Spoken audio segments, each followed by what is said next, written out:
Hello, team. Welcome to another ATP Geopolitics video. And myself, Jonathan Ambers Pierce. I am with my previous car partner, Greg Terry, out in Ukraine at the moment, and I just thought I'd ring into him because we're having a conversation this morning about how things are going in Avdiivka, and I did my news update where I said, right, the Ukrainians are losing big time. They are losing troops. There are a lot of troops, but the silver lining to that cloud is that the Russians are losing tremendous amounts of troops and equipment, and that is pretty much visually confirmed.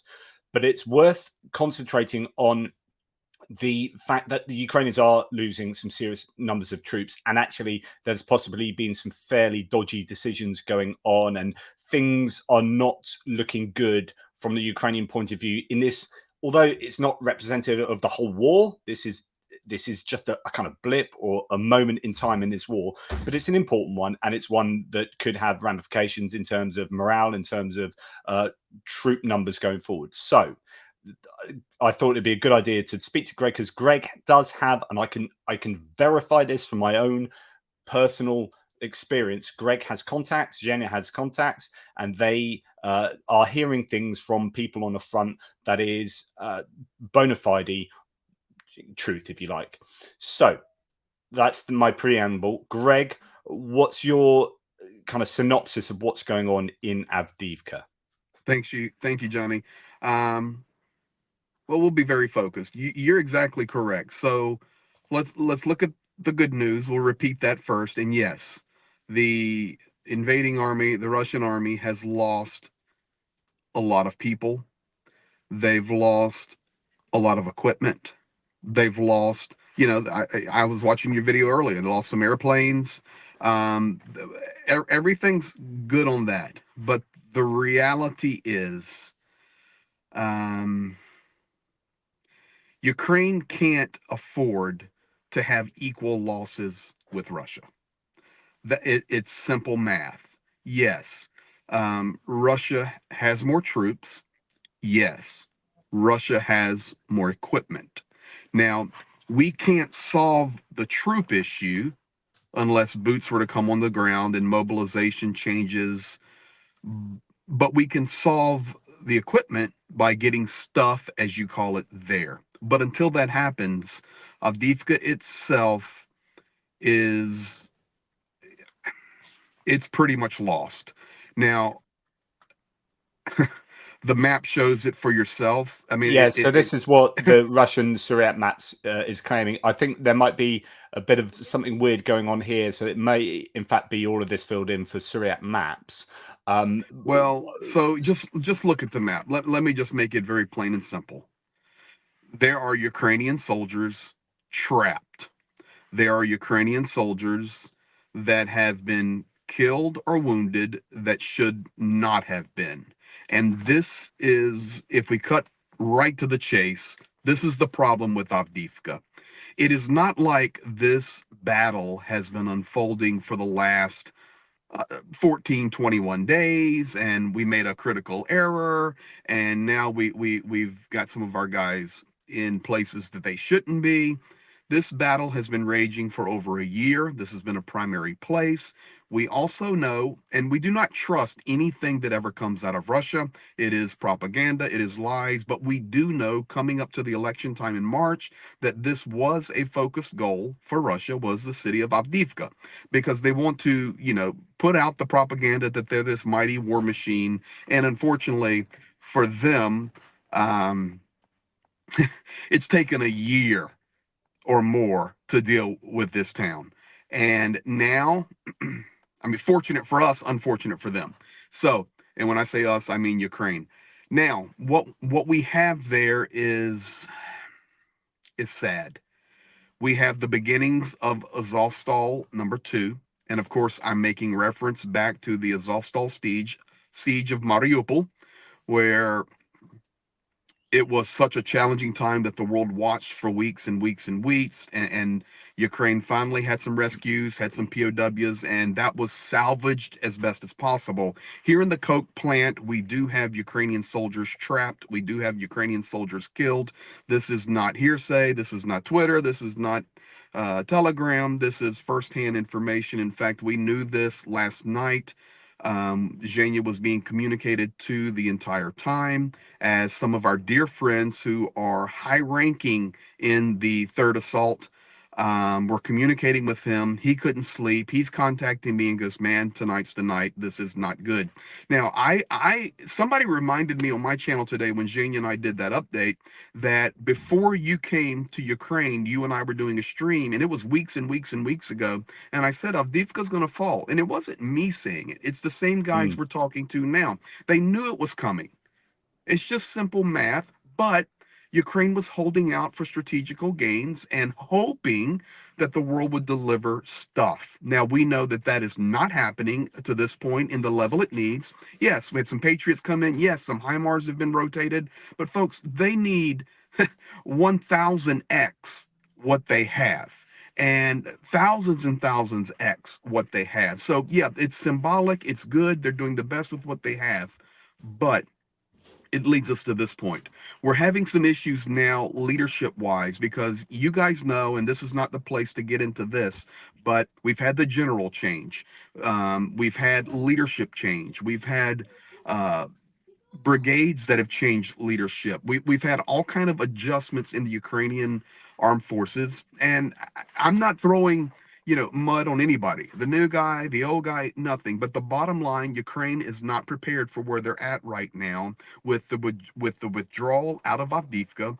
I can point blank tell you that their positions to pull back to coming out of Avdiivka are not prepared properly, because I just believe they didn't think this was going to happen, and now we're I, facing I we're facing it, some severe consequences. so I don't know if you're talking about whether the positions that they want to prepare are here at the neck of the cauldron, if you like, because I was aware that they have been building a lot of positions much further back. And that's been going on for some time, possibly. So, talking Well, about positions over here. But the thing is, that is unfortunately, not what they need right now. They need places, so I believe there are all sorts of different sort of trench lines going on right further back here. But what they really need is a defensive line that's there and that's been seriously dug in. that's correct. So your illustration there is absolutely perfect.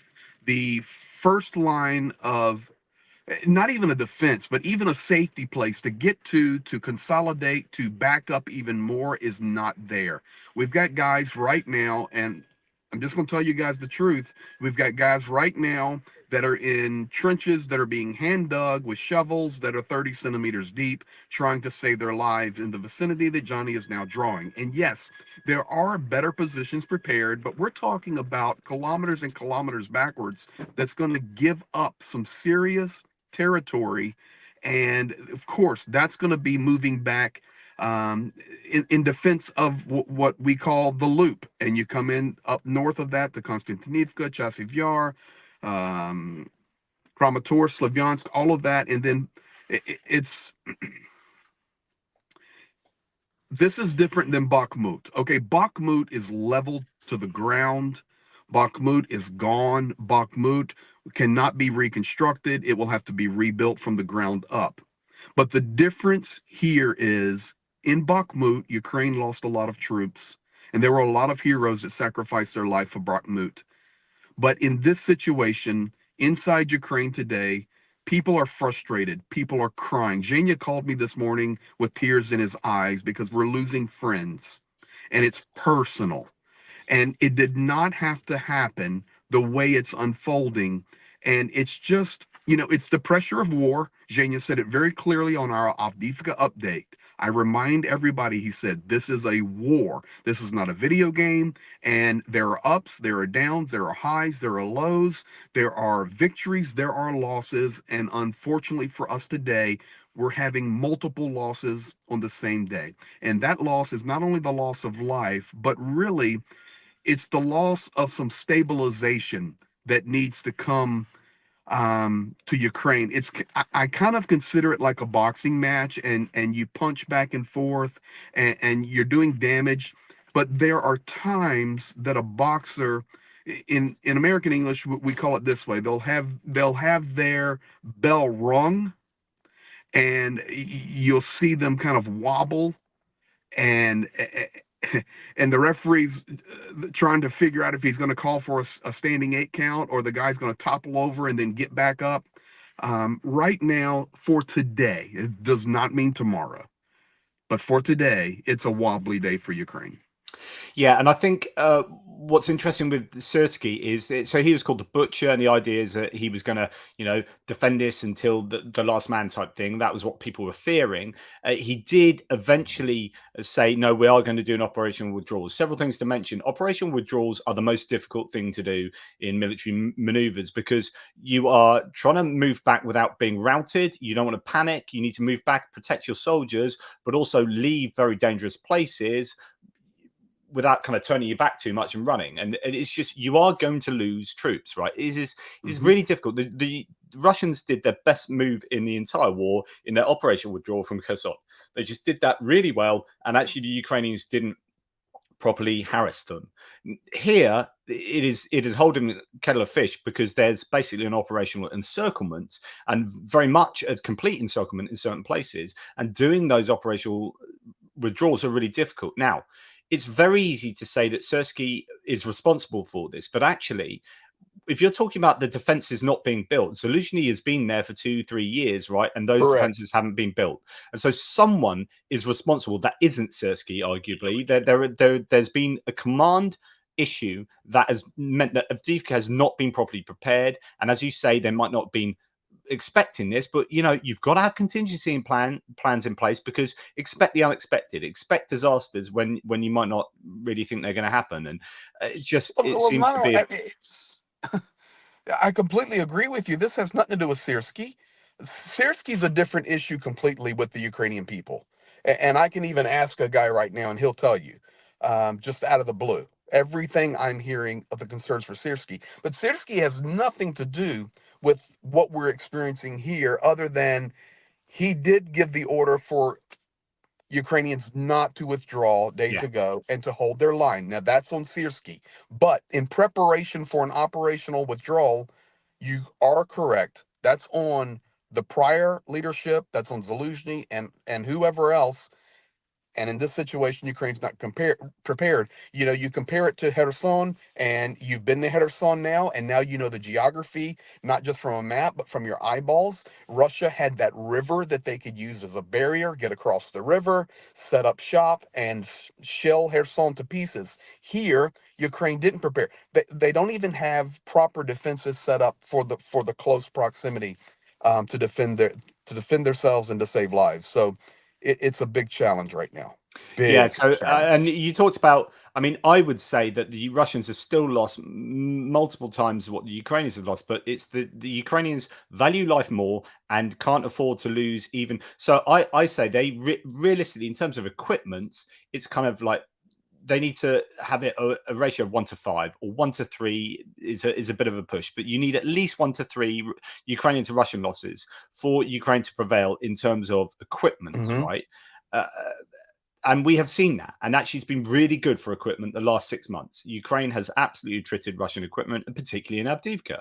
But Hmm. if you're going to lose even 1-3, and if the Ukrainians are being truthful, which I think they are, in that the Russians are losing record numbers of people and equipment in Avdiivka, if the Russians are losing record number of people, and you're not keeping that ratio at an insanely good ratio, then even if it's 1-3, that is too much for the Ukrainians. So say the Russians have lost like 6,000 troops over the last, I don't know, bunch of days, right? And that's 2,000 then being Ukrainian losses. That's not good for Ukraine. Like, even though the ratio is good, those real numbers of Ukrainian troops they can ill afford. That is such a, an important resource for them, those human beings, obviously, but they can't afford to lose big numbers.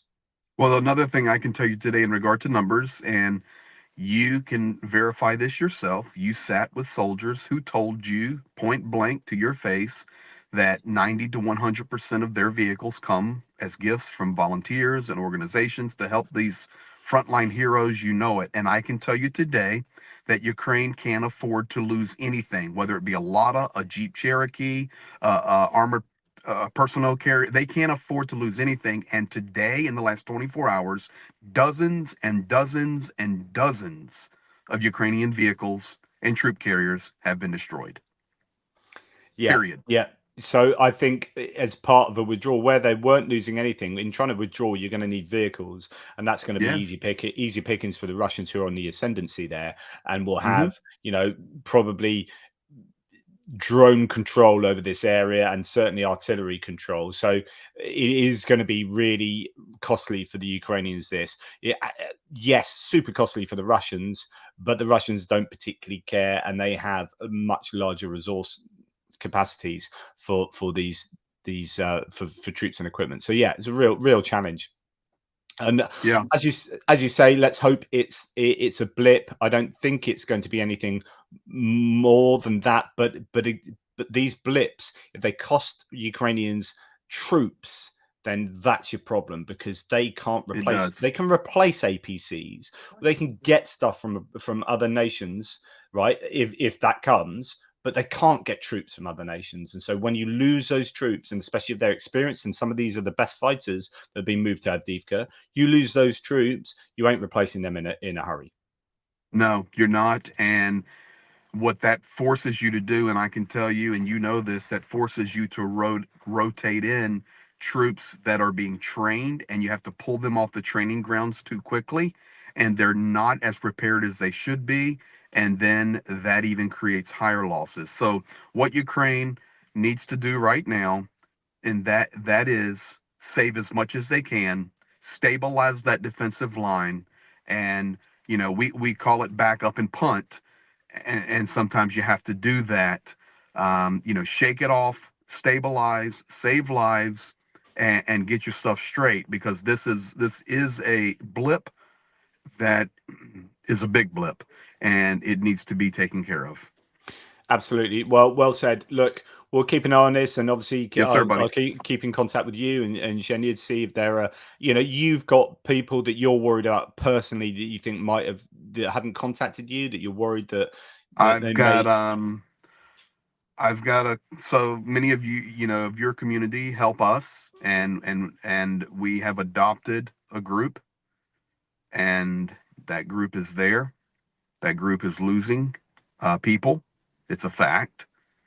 And unfortunately, I have not been able to communicate to the commander for the last 24 plus hours. I talked to him personally on a secure communication, and even his commander, who's a colonel, is saying, Greg, I haven't talked to him in 24 hours, and I'm concerned. It's not that he's lost, captured, or lost his life, but it's just don't atypical. know. It's atypical. I'm not hearing from him in 24 hours. Yeah. So that's So goodness me. I hope he is still with us. me too. Uh, Me too. so this is obviously an important time, and I guess the last thing to say, Greg, because you were talking about Hmm. how on the streets people are really angry about this in Ukraine. The news is consistently talking about Avdiivka being a bit of a disaster. In the international media, it's much more kind of balanced, with Zelensky this morning at the Munich conference saying it's bad. We need stuff. We can win if we get stuff. Avdiivka's bad, but the ratios are still good. He's talking about ratios 1-7. But again, that's losing too many people. So just the final thing, word on Well, the let, street. let, let me just tell it to you this way, and this can be a topic we talk about at a time where we can maybe focus on it, Hmm. and do a little bit of due diligence on the backside. But here's what I can tell you. It's not that Sirsky is a bad guy. It's not that he's not going to be a good general right now. But we have like a perfect storm brewing. And the perfect storm brewing is this: like him or love him, Zaluzhny was respected by his troops, He's a popular man. and he was respected by the people of Ukraine. He was removed, which happens, normal, and he's supposed to take a position and still be helping, and that's all. That's fine, no problem. Generals change. You need to change strategies. Zero problem. But the Ukrainians themselves are having a problem accepting Sirsky, because Sirsky was born in Russia. He was born in Vladimir, Russia. He was educated in Moscow at the military academy. His parents live in Russia. And the Ukrainians are having a significant moral objection to this guy. And, Ukrainian, but born there, trained there, parents there. They're having a moral dilemma getting behind this guy because it's just for them the wrong picture. So my buddy came home today. The news about Avdiivka is bad. Everybody is just not happy today. And his first statement was, "We've got the wrong general. He's a Russian." Yeah. So we just we need a good day tomorrow. Let's do that. We need a good day tomorrow. Yeah, absolutely. And things like three aircraft being taken down is great news, but Absolutely. a little bit too little, too late. There needs to be some. It would be great if we just heard of huge amounts of equipment being promised, like right now, and getting to the front line right now. But that's just the last I heard, that it's not looking like the bill going through Congress is going to be looked at until mid-March, and that is a month from now. So, brother, it's horrific. It is. I'm an American, so I can say it. It's criminal. Yeah. That you would see what's happening, and due to political games, due to our own division, we turn our backs, in my opinion, turn our face away from the biggest need in the world right now, which is not Gaza, and it's not ships out in the Red Sea against the Houthis. Our guys can smack those guys. It's no problem. But we have a huge dilemma here in Ukraine, and America is the leader of the free world. We're the biggest, we're the most powerful, we're the richest, and to do this, and when I say do this, I mean do nothing right now. And we've done a lot. Don't get me wrong. We've done a lot. True. But Absolutely. up to this moment right now, where we're coming to one of the most critical times of support, it's just extremely slow coming, and it's revealing the chaos in our own nation. Absolutely. So, well, look, Greg, well said. yeah, buddy. Thank you. And I really appreciate you doing this. I know you're in the middle of doing something else, so appreciate that, mate. No look, problem. you take good care of yourself. Keep fighting a good fight, and we'll be talking a lot going forward. So, and Thanks, as JP. ever, thanks for everything for the last 10 days. You're a legend. No, you're the legend. If I was there, I'd kiss you right on the forehead. Have a good night, buddy. Good man. Take care, bud. Bye-bye. Bye-bye.